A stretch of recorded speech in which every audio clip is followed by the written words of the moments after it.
Hey guys, and welcome back to the Movie-Club Emporium. And this week, we are finally going to get to talk about, spoiler-free, for the most part, I promise, Dune Part 2. Now, I'm assuming at some point, Nick and I will be able to talk about this. We haven't got to it, unfortunately.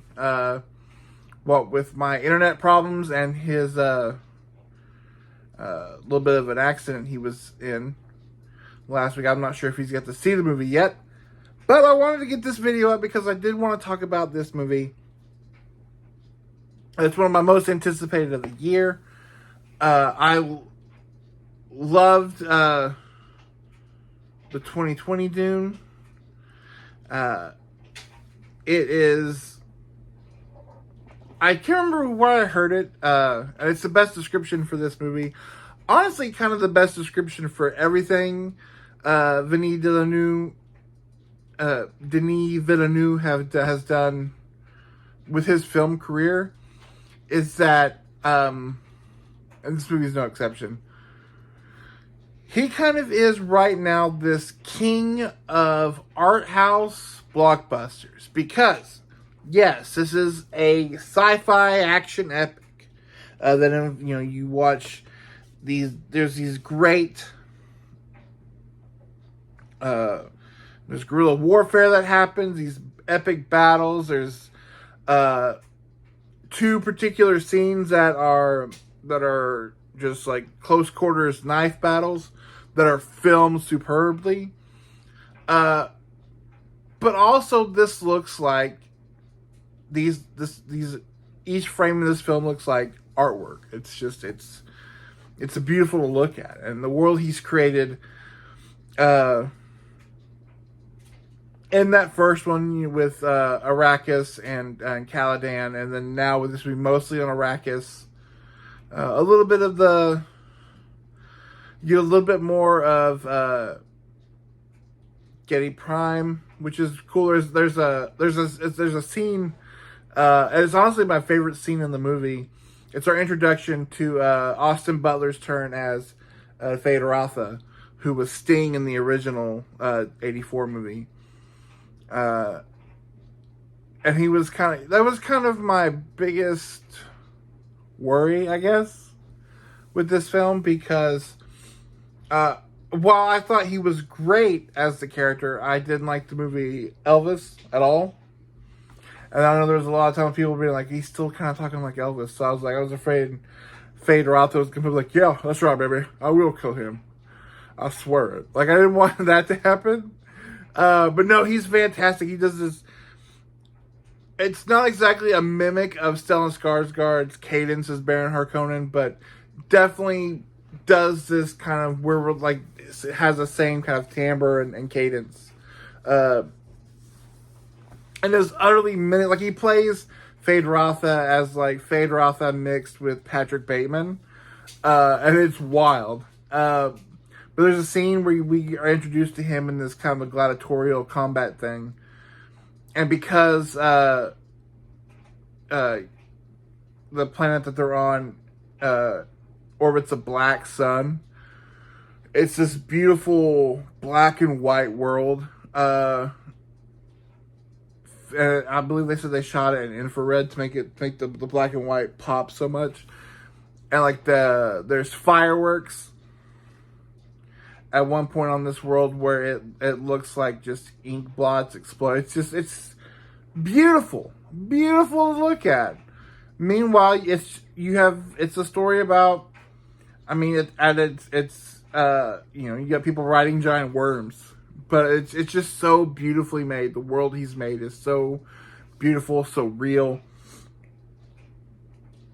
And you do get those epic moments, like I said, riding of the sandworms, and this big battle with the Emperor Shadakar and the Harkonnens, and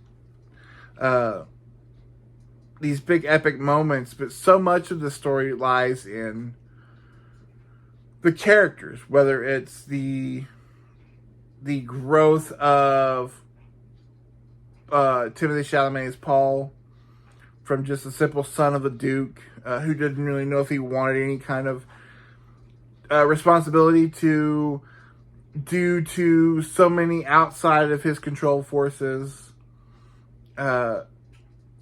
He has become the Mohadib, and he's become kind of the face of this revolution for good and bad. That's the thing about Dune that I love so much, is that this novel, which has been taken and its themes and character tropes and all that has been used in so many films, but really I think what Denis captures with this version is what was kind of missed in the initial release of the novel, and that is that some light spoilers, but not if you've been on any kind of TikTok or anywhere else. Paul may not be quite the hero that we thought. He's definitely not the standard knight in shining white armor. I almost said knight in white satin armor because I've been watching a lot of The Sopranos. But he's not that. And the one thing I think that this movie does well, where it does differ from the book, setting up the third part of the movie, which will be book 2, Dune Messiah, which is kind of the end of Paul's arc, really, for the most part, is that their ultimate power ultimately corrupts, and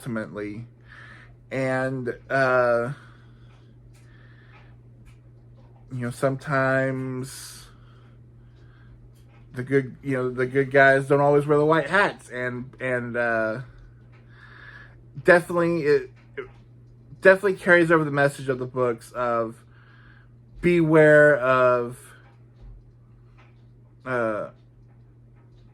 charismatic Messianic figures, which is true in real life as well. Like, 2024. So, again, not without getting into some of the spoilery stuff, I thought the movie was fantastic. Everybody who comes back is great. It is great to see Zendaya get such a larger role. Chani has a much bigger part to play in this movie, and even going forward into part 3. The new introductions, Florence Pugh as the princess, she's great. What little screen time she has. I guess my one real complaint is they went out of their way to cast Christopher Walken as the Emperor of Space. He's the Emperor. Again, you've seen this before, and other Star movies that came along and tore whole chunks out of this original text. But you have the Emperor of Space, and it's Christopher Walken, and he really is kind of subdued. He only has a couple of lines. But really, my hat's off to Timothée Chalamet, because outside of these two movies and when Call Me By Your Name came out, I really hadn't seen him much. I haven't seen Wonka or anything like that. So I really just kind of know him as Paul Atreides at this point. There's less peaches in this movie, but he does a great job of portraying Paul's transformation into the one, according to some members of the Fremen, especially Javier Bardem. He is fantastic in this movie. His arc in the film, while not the complete arc of Paul Atreides, the way he plays the arc that we get into with this movie is fantastic. And then Rebecca Ferguson, who is awesome at everything. Whether it's this or Mission Impossible or Doctor Sleep, which I think she was criminally underrated in. She's fantastic as Jessica, who almost becomes villain-like in a way, and then sets up so many things to come in this franchise, which I think we're only going to do the 3, because believe it or not, after the second book, it gets even weirder. I've only read up through book 3. I've gotten to where it does get weird, and then it apparently only gets weirder. So I don't know how far we'll take this. I know I think Denis only wants to do the 3 movies, kind of the Paul arc, because I mean, after that, how do you do sandworm people hybrids and god emperors and undead golems? And like I said, it gets weird. But no, I absolutely think this movie is fantastic. It's one of the best this year. And right now, it's going to be hard to beat. But it's still early, very early. But this was absolutely fantastic. I can't wait to see it again. And so I will be interested to see what you guys think. And I think at some point, perhaps down the road, where Nick and I can talk about these and about the 1984 version, the David Lynch version, which is wild because both these movies, this part 1 and part 2, are 2.5 hours long. That one is 2 hours long, and it does the whole book plus in 2 hours. But I'm excited about that. But you know what I'm also excited for? I'm also excited for this Saturday. So last week, with everything being down, I went ahead and posted our 3-hour best and worst of list from 2023 that Nick and I did live over on our Twitch page. For no other reason than for you guys to check it out, see what you're missing if you're not joining us over there for our monthly live hangouts. Now, we have a short turnaround this month. And so this coming Saturday, the 16th, we will be live again. And we are going to take it easy. You know, after ramping up and getting through all of our best and worst of movies of 2023, we are going to take it easy.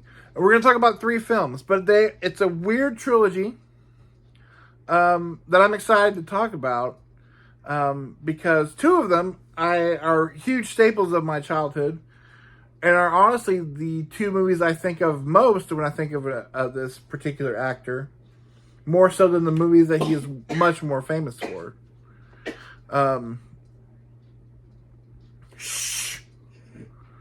But Nick and I are going to be talking about the Fletch movies. Fletch Lives, and Confess Fletch. So, the 2 are the ones I know with Chevy Chase. Those are my Chevy Chase movies, which I'm sure I'll say again. The newest one came out a couple years ago with John Hamm playing the character of Fletch, and showed him for the first time the first Fletch movie yesterday. And he really enjoyed it. So I'm excited to see what a 15-year-old boy now in 2024 thinks of a couple of goofy, fun movies that I enjoyed as a 14-year-old boy long ago. Back when, long ago. So, Nick and I are going to be talking about the Fletch movies, so make sure you join us for that. It's going to be fun. You may have never seen them, and you should. I think they're Chevy Chase's best. But we'll talk about that and more this Saturday at 9 o'clock over at twitch.tv/Movie-Club Emporium. And then next week's video is a movie that I had never seen before. And it's from a director that I am really, really hit or miss on. I either love or absolutely hate his stuff. But we're going to talk about one of his seminal works from the 1990s, early 2000s. We're talking about Jim Jarmusch's Ghost Dog, Way of the Samurai. So buckle up for that. It's going to be fun. Make sure you join us Saturday night. And until then, I'll see you guys next week. Bye.